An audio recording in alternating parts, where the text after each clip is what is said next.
Kerajaan Bon adalah sebuah kekuatan penting dalam sejarah Indonesia.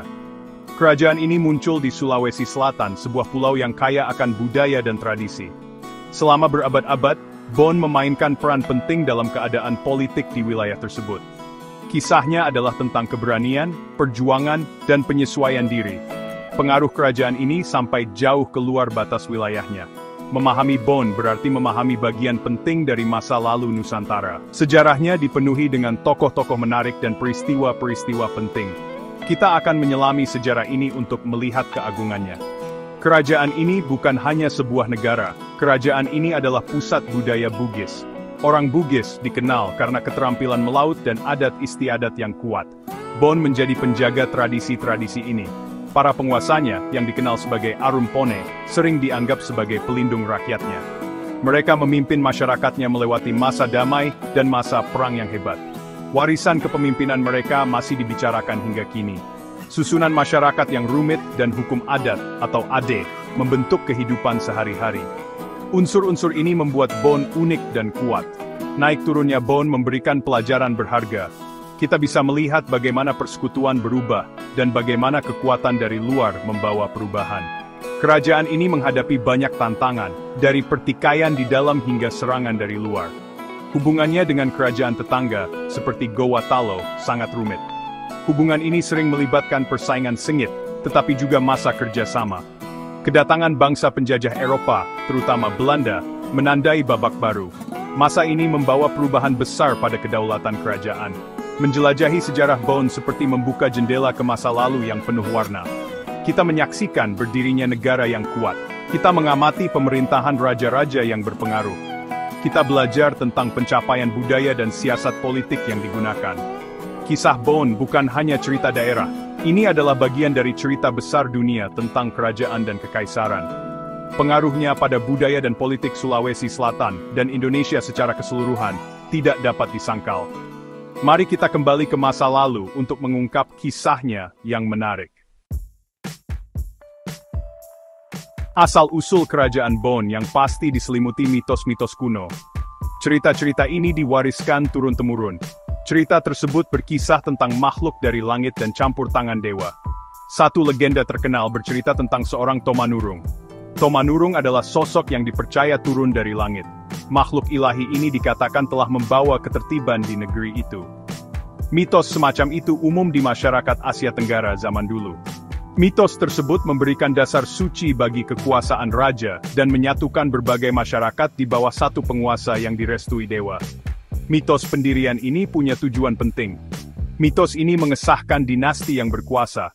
Mitos ini juga menumbuhkan rasa persatuan di antara rakyat. Masyarakat awal di daerah itu seringkali kecil dan terpencar. Gagasan tentang pendiri dari langit membantu menyatukan kelompok-kelompok ini. Hal itu menciptakan pusat kesetiaan dan pemerintahan.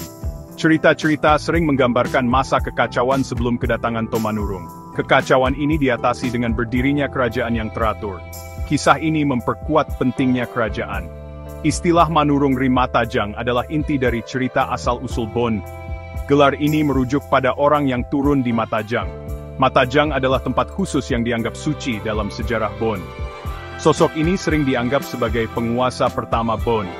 Rinciannya berbeda dalam berbagai versi legenda. Namun, pesan utamanya tetap sama. Mitos ini menekankan adanya perintah dewa untuk pendirian kerajaan. Cerita ini memberikan landasan pemikiran tempat kerajaan ini dibangun. Ini adalah alat yang kuat untuk persatuan masyarakat. Temuan arkeologi dan cerita lisan memberikan petunjuk lebih lanjut. Keduanya menunjukkan proses pembentukan negara secara bertahap. Kemungkinan ada kerajaan-kerajaan kecil sebelum kerajaan besar muncul. Kerajaan-kerajaan kecil ini akhirnya bersatu, mungkin di bawah pemimpin yang berwibawa. Mitos Tomanurung mungkin menggambarkan proses penyatuan ini. Mitos tersebut melambangkan perubahan dari masyarakat yang terpecah menjadi pemerintahan yang lebih terpusat.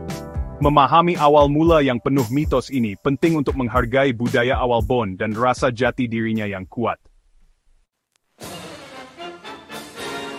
Sejarah tradisional Bon sering dimulai dengan Manurung Rimatajang.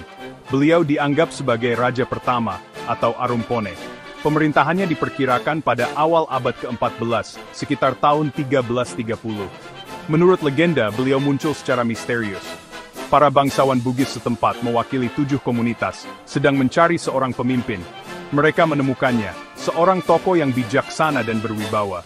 Mereka bersumpah setia, menandai berdirinya kerajaan Bon secara resmi. Peristiwa ini melambangkan penyatuan berbagai kelompok setempat di bawah satu penguasa. Manurung Ngeri dianggap telah meletakkan dasar-dasar kerajaan. Beliau menetapkan aturan pemerintahan awal. Beliau juga menentukan hubungan antara penguasa dan rakyat. Ini adalah langkah penting dalam menciptakan sistem politik yang stabil. Pemerintahannya ditandai dengan usaha untuk memperkuat kekuasaan. Beliau membawa ketertiban dan keadilan di negeri itu. Rakyat menghormatinya karena kebijaksanaan dan keadilannya. Kepemimpinannya dianggap sebagai berkah dari dewa. Kepercayaan ini memperkuat wibawanya dan keabsahan kerajaan baru itu. Salah satu pencapaian penting yang dikaitkan dengan Manurung Ngeri Matajang adalah pembentukan sebuah dewan. Dewan ini yang dikenal sebagai Adepitue, terdiri dari 7 bangsawan atau penasihat. Para penasihat ini mewakili komunitas-komunitas asli yang membentuk Bon. Sistem ini memastikan berbagai suara didengar dalam pemerintahan kerajaan. Ini adalah bentuk pemerintahan perwakilan awal. Susunan ini membantu menjaga kestabilan dan mencegah perselisihan antar bangsawan. Hal ini juga menumbuhkan rasa tanggung jawab bersama untuk kesejahteraan kerajaan. Warisan Manurung Ngeri Matajang sangat besar. Beliau bukan hanya tokoh sejarah tetapi juga simbol persatuan dan keadilan. Kisahnya adalah bagian tak terpisahkan dari identitas budaya Bon. Prinsip-prinsip pemerintahan yang konon beliau tetapkan memengaruhi raja-raja berikutnya. Gagasan tentang penguasa yang dipilih oleh atau muncul untuk rakyat menjadi contoh. Hal ini menekankan pentingnya kepemimpinan yang melayani masyarakat. Pembentukan Adepitue menunjukkan pemahaman awal tentang pemerintahan bersama. Masanya menandai awal sesungguhnya Bon sebagai negara yang terorganisir. Setelah Manurung Ngeri Matajang, sederet penguasa terus membangun kerajaan Bon. Para Arumpone awal fokus pada penguatan negara. Mereka memperluas wilayah dan pengaruhnya. Masa ini penting untuk memperkuat hasil dari pendirian awal. Penguasa seperti La Umasa, Arumpone kedua, dan La Saliu Karampelua, yang ketiga, berusaha memperkokoh kekuasaan kerajaan. Mereka membangun sistem pemerintahan yang lebih jelas. Mereka juga mengembangkan dasar pertanian kerajaan. Hal ini menjamin kemakmuran dan kestabilan yang dibutuhkan untuk berkembang. Para penguasa awal ini menghadapi banyak tantangan. Kerajaan-kerajaan saingan di Sulawesi Selatan adalah hal biasa. Perebutan sumber daya dan tanah sering menyebabkan perang. Para Arumpone Bon harus menjadi prajurit dan diplomat yang cakap.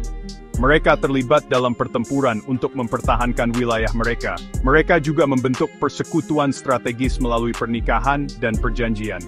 Masa ini menyaksikan perluasan pengaruh Bon secara bertahap. Kerajaan ini mulai muncul sebagai pemain penting di kawasan itu. Pengembangan militer yang kuat sangat penting untuk bertahan hidup dan berkembang selama tahun-tahun pembentukan ini. Susunan masyarakat Bon juga menjadi lebih jelas selama masa ini. Muncul tingkatan yang jelas, dengan Arumpone di puncak. Di bawah penguasa ada bangsawan, rakyat biasa, dan hamba sahaya. Hukum adat atau ade mengatur semua sisi kehidupan. Hukum ini mencakup segalanya mulai dari kepemilikan tanah hingga hukum pidana. Ade ditegakkan oleh penguasa dan dewan bangsawan. Aturan hukum ini memberikan ketertiban dan kepastian. Hal ini membantu menyatukan wilayah-wilayah baru dan berbagai kelompok masyarakat ke dalam kerajaan Bon. Ekonomi Bon awal sebagian besar bertani. Penanaman padi adalah yang utama bagi kehidupan rakyat. Para penguasa kerajaan memahami pentingnya menguasai tanah subur. Mereka juga mendorong perdagangan, meskipun awalnya dalam skala kecil. Orang Bugis sudah dikenal karena keterampilan melaut mereka. Tradisi laut ini nantinya menjadi aset besar bagi Bon. Tahap penguatan awal ini menyiapkan Bon untuk menjadi besar di masa depan. Kepemimpinan yang kuat dan masyarakat yang teratur adalah kunci kekuatan Bon yang bertahan lama. Bagian 5. Singa dari Bon, Kebangkitan Arung Palaka. Arung Palaka mungkin adalah tokoh paling terkenal dan penuh perdebatan dalam sejarah Bon. Beliau menjadi terkenal pada abad ke-17. Ini adalah masa penuh kekacauan di Sulawesi Selatan. Kesultanan Gowa Talo yang kuat menguasai wilayah itu. Bon sering ditaklukkan oleh Gowa. Arung Palaka, seorang pangeran Bon, mengalami penindasan ini secara langsung. Keluarganya menderita di bawah kekuasaan Gowa. Hal ini memicu tekadnya untuk membebaskan tanah airnya. Kisahnya adalah tentang ketahanan, kecerdasan siasat, dan keinginan kuat. Kesempatan Arung Palaka datang dengan kedatangan perusahaan Hindia Timur Belanda, atau VOC. VOC sedang mencari sekutu untuk melemahkan kendali Gowa atas perdagangan rempah-rempah yang menguntungkan. Arung Palaka melihat Belanda sebagai alat untuk mencapai tujuan. Beliau membentuk persekutuan dengan mereka. Keputusan ini rumit dan berdampak panjang. Bersama-sama, mereka berperang melawan Gowa Talo. Perang terpenting adalah Perang Makassar, dari tahun 1666 hingga 1669. Kepemimpinan Arung Palaka dan dukungan prajurit Bugis sangat penting bagi kemenangan VOC. Setelah Gowa kalah, Arung Palaka menjadi penguasa tertinggi di Sulawesi Selatan. Beliau diangkat sebagai Arum Ponebon pada tahun 1672. Pemerintahannya menandai masa keemasan bagi Bon. Kerajaan ini menjadi kekuatan utama di wilayah itu, di bawah lindungan Belanda. Arung Palaka adalah pemimpin yang kuat, dan seringkali tegas. Beliau memperkuat kekuasaannya, dan memperluas pengaruh Bon. Beliau dikenal sebagai singa dari Bon, karena keganasan dan wibawanya. Beliau memastikan kepentingan Bon terlindungi, seringkali dengan kekuatan militer. Namun warisan Arung Palaka dipandang berbeda oleh banyak orang. Meskipun beliau adalah pahlawan di Bon, beliau dianggap sebagai kaki tangan oleh pihak lain, terutama di Gowa. Persekutuannya dengan Belanda membuka jalan bagi meningkatnya pengaruh Eropa di wilayah itu. Hal ini akhirnya menyebabkan penjajahan Sulawesi. Meskipun demikian, pengaruhnya pada status Bon tidak dapat disangkal. Beliau mengubah Bon dari negara bawahan menjadi penguasa wilayah. Pemerintahannya mengubah peta politik Sulawesi Selatan secara mendasar. Tindakannya terus diperdebatkan oleh sejarawan hingga kini. Bagian 6. Menjalin sekutu dan hadapi musuh, Bon dan tetangganya. Sejarah Bon sangat terkait erat dengan tetangganya. Hubungan terpenting adalah dengan Kesultanan Gowa Talo. Selama berabad-abad, kedua kerajaan Bugis Makassar ini bersaing untuk menjadi yang terkuat di Sulawesi Selatan. Hubungan mereka adalah campuran rumit dari persaingan, perang, dan kadang-kadang persekutuan. Masa-masa perang hebat sering diikuti oleh pernikahan strategis. Pernikahan ini bertujuan untuk meredakan ketegangan dan menciptakan perdamaian sementara. Perebutan kekuasaan membentuk keadaan politik dan sosial di seluruh semenanjung itu. Keadaan ini selalu ada dalam politik di wilayah itu. Sebelum Arung Palaka naik, Bon sering berada di bawah pengaruh Gowa. Gowa, dengan kekuatan laut yang kuat dan kendali atas jalur perdagangan, adalah kekuatan yang hebat. Bon, bagaimanapun, selalu melawan usaha untuk ditaklukkan sepenuhnya. Perlawanan ini sering terlihat dalam pemberontakan dan perang gerilya. Rakyat Bon menghargai kemerdekaan dan identitas budaya mereka yang khas. Keinginan untuk bebas dari kekuasaan Gowa adalah pendorong yang kuat. Persaingan lama ini memicu banyak perang dan membentuk sifat kedua kerajaan. Selain Gowa Talo, Bon juga berhubungan dengan kerajaan-kerajaan kecil lainnya di Sulawesi. Ini termasuk Luwu, Sopeng, dan Wajo. Bon sering berusaha membuat persekutuan dengan negara-negara ini. Persekutuan ini bisa mengimbangi kekuatan Gowa. Persekutuan Telumpokoe, perjanjian antara Bon, Sopeng, dan Wajo, adalah contoh yang terkenal. Persekutuan ini bertujuan untuk menjaga keseimbangan kekuatan di wilayah itu. Siasat diplomasi semacam itu sangat penting untuk bertahan hidup dan berpengaruh. Kemampuan untuk membentuk dan menjaga persekutuan ini adalah bagian penting dari cara Bon bernegara. Sifat hubungan ini selalu berubah. Persaingan ekonomi, terutama soal perdagangan, adalah sumber utama perang. Penguasaan atas tanah pertanian dan pelabuhan penting juga diperebutkan dengan sengit. Perbedaan budaya, meskipun keduanya mayoritas Bugis Makassar, kadang memperburuk ketegangan. Namun, unsur budaya yang sama dan pernikahan antar keluarga juga membuka jalan untuk kerjasama. Keadaan politik di Sulawesi Selatan adalah jaringan kesetiaan yang selalu berubah. Bone harus menghadapi keadaan rumit ini dengan keahlian dan pandangan jauh ke depan untuk mempertahankan posisinya. Bagian 7. Bayang-bayang penjajahan, campur tangan Belanda. Kedatangan bangsa Eropa, terutama perusahaan Hindia Timur Belanda atau VOC, mengubah nasib Bon secara besar-besaran. Awalnya, VOC mencari peluang dagang, terutama rempah-rempah. Namun, keinginan mereka berkembang hingga ingin menguasai politik dan wilayah. Seperti yang terlihat pada Arung Palaka, Bon secara strategis bersekutu dengan VOC. Persekutuan ini membantu Bon mengalahkan Gowatalo dalam Perang Makassar. Hal ini mengangkat Bon ke posisi penguasa wilayah. Tapi, break time point 5. Hal ini ada akibatnya. VOC mendapatkan pengaruh besar di Sulawesi Selatan melalui kerjasama ini. Perjanjian Bongaya tahun 1667, yang mengakhiri Perang Makassar, adalah titik balik. Meskipun melemahkan Gowa, perjanjian itu juga memperkuat keberadaan VOC. Perjanjian tersebut memberikan VOC hak tunggal berdagang yang luas dan penyerahan wilayah. Bon sebagai sekutu diuntungkan untuk sementara waktu. Bon menikmati status istimewa di bawah perlindungan Belanda. Namun ketergantungan pada Belanda pelan-pelan mengikis kedaulatan Bon.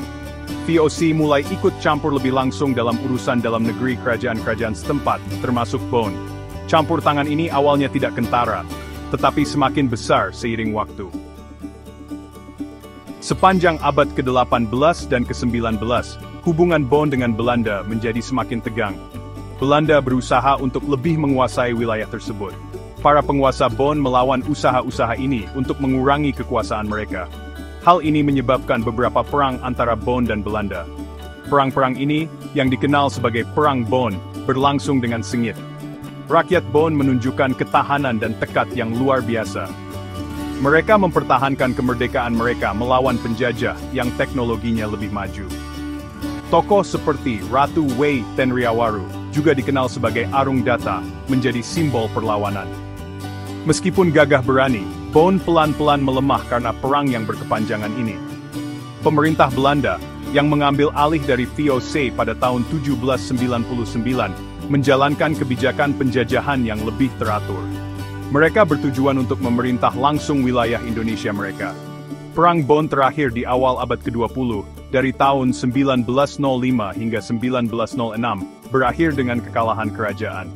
Penguasa berdaulat terakhir, Lapawawoi Karaeng Sigeri, ditangkap dan diasingkan. Bon secara resmi dimasukkan ke dalam Hindia Belanda. Ini menandai berakhirnya kemerdekaan Bon setelah berabad-abad memerintah sendiri. Bagian 8, tahun-tahun Senja dan jatuhnya kedaulatan. Awal abad ke-20 menandai tahap akhir keberadaan Bon sebagai negara merdeka. Pemerintahan penjajah Belanda bertekad untuk memperkuat kekuasaannya di seluruh Nusantara. Kebijakan ini, yang dikenal sebagai Pax Neerlandica, bertujuan untuk membawa semua negara Indonesia di bawah pemerintahan langsung Belanda.